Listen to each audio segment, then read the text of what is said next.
Hey guys, this is Austin. This is one of the world's smallest laptops. So GPD just finished up their Indiegogo campaign and they sent out one of their very first prototypes, so let's take a look. I feel Fractal Josh's ghost guiding my hand as I unbox this package. Oh wow, this thing is wrapped up. So this does not look like a normal laptop box. This is the laptop. Are you serious right now? Like that's it. This is the entire laptop. Oh wow, it's actually aluminum. In fact, it actually looks like a tiny MacBook. Ooh, whoa. When I heard the words world's smallest laptop, I assumed something very small and plastic. It honestly seems like someone ran a MacBook through a shrink ray, and that is not a bad thing. Before I get too far into it, what else do we have in here? We have a USB-C to C cable, as well as a power brick, which I assume will use USB-C. I love this hinge. That feels so smooth. So what's cool is that while there are versions of this that run Linux, this guy is preloaded with Windows 10. Essentially what you're getting here is a full Windows laptop that will literally fit in the palm of your hand. Now it is a touch thicker than you might expect, but because of that, they're actually able to fit a pretty sizable battery inside. Something else that's cool about this is that while it is a 7-inch display, it's full IPS and it is 1920 by 1200. And in person, this looks pretty nice. I don't really have a whole lot to complain about here. The keyboards are right. I think the thing that trips me out is not so much the small size, but the layout. So you've got weird things like having the spacebar split into 2 different keys. You've got a lot of your punctuation kind of squashed together. And what's really getting me is that the backspace button has 2 keys above it and I constantly want to go up and hit the delete key. But keep in mind, this is a very, very tiny laptop. You're probably not going to want to say write a paper on it, but for a quick little bit of web browsing or something a little bit more basic, I think you can get away with it. So even though it doesn't have a trackpad, you do have a little nub, and it's not the most accurate thing in the world, but it's really not that bad. And obviously, you have the touchscreen as well if you want to get something that's a little bit more precise. Take a look inside the box, and we have the G6. Speaker's also decent. So the problem is it's just a single speaker that's kind of on the bottom, so it doesn't really sound great, it's a little bit tinny, but I don't know, I feel like I'm willing to forgive a lot for laptops that's this tiny. Like, I keep freaking out, that's so cool. Speaking of having a tiny laptop, there actually are a fair few ports, surprisingly.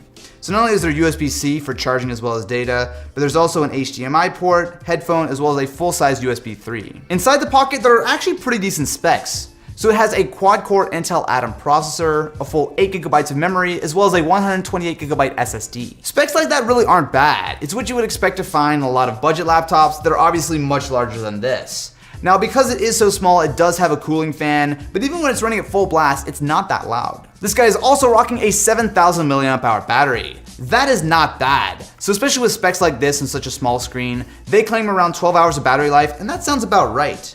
Now what really jumps out to me though, I keep going back to this, is just how nice the hardware is. Yes, it is a little bit on the chunky side, but when you consider just what all is crammed inside, it's really a pretty decent trade-off. It's interesting at how few compromises there are here.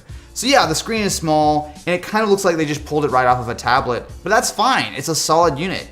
And the same thing goes for running Windows. Sure, this might not be the optimal Windows viewing experience, but with that high-res screen and a little bit of scaling, it's actually kind of usable. Like normal web browsing, that kind of stuff is totally fine. Honestly, I feel like the keyboard's going to be the toughest part to get used to. I think if you're really into a smaller computer, that I think you can get used to it, but I feel like all of my muscle memory just is not there. I'm constantly hitting the wrong key, having to kind of like squish my hands together. It's fine, it's usable, but it's not really ideal at all. While you can get this guy with Linux, the idea that it can come with full Windows 10 out of the box is really cool. And with that Atom processor and small screen, yes, you're going to be slightly limited in, say, doing things like video editing on this guy.